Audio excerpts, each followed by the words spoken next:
وہ تو ہم فرائض کے ذریعے بھی قربت پا رہے ہیں نا، محبت ملتی ہے اللہ تعالیٰ کی. نوافل کیا ہے؟ اللہ کی محبت پانے کا ذریعہ ہے.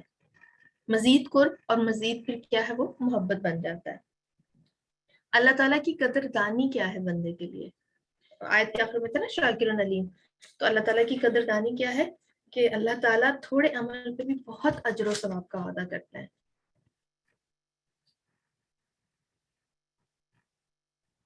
اچھا صحیح، اگر آپ نے کسی بچے کو ایکسپلین کرنا ہے یا کسی شخص کو آپ نے ایکسپلین کرنا ہے کہ صحیح کیا ہے، تو آپ کس طرح اس کو ڈیفائن کریں گے؟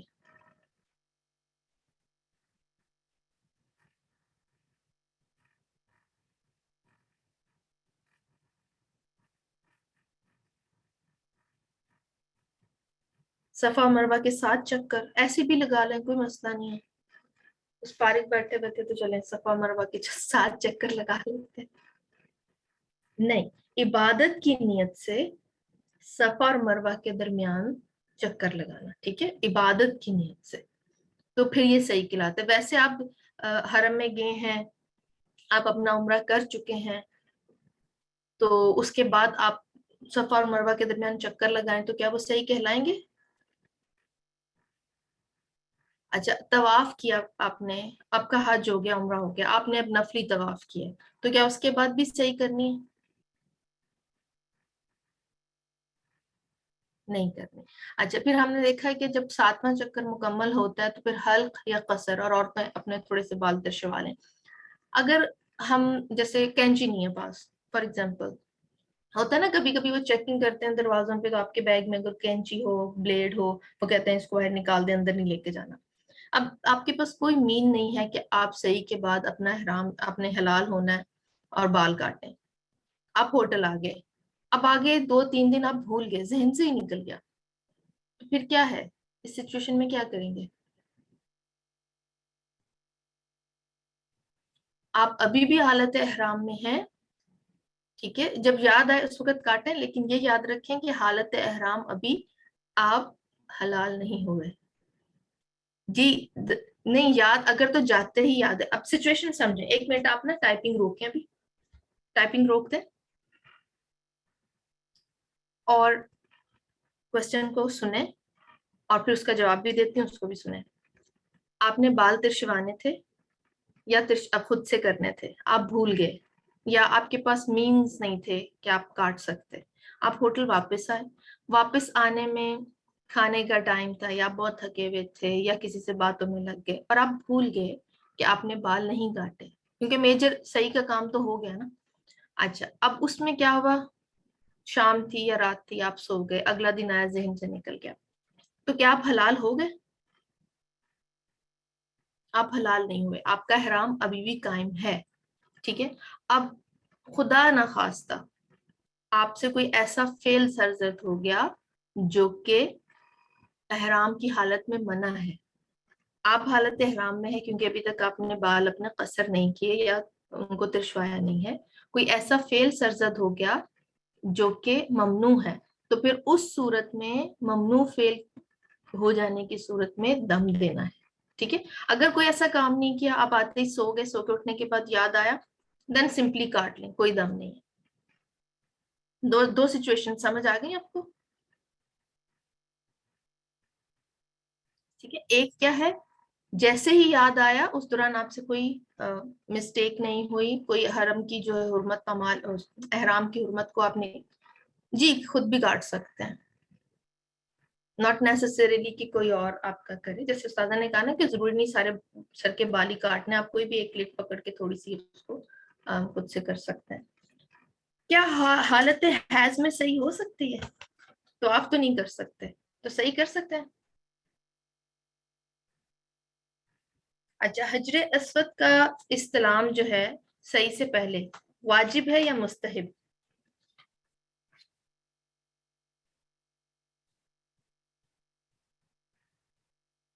چلیں الحمدللہ، یہ ہمارے آج کے لیسن کا اوور آل ریویو تھا. انشاءاللہ آپ لوگوں سے کل ملاقات ہوگی. آپ سب لوگ اپنا خیال رکھیے گا. سبحانک اللہم و بحمدک، اشہد ان لا الہ الا انت، استغفرک و اتوب الیک. السلام علیکم ورحمۃ اللہ وبرکاتہ.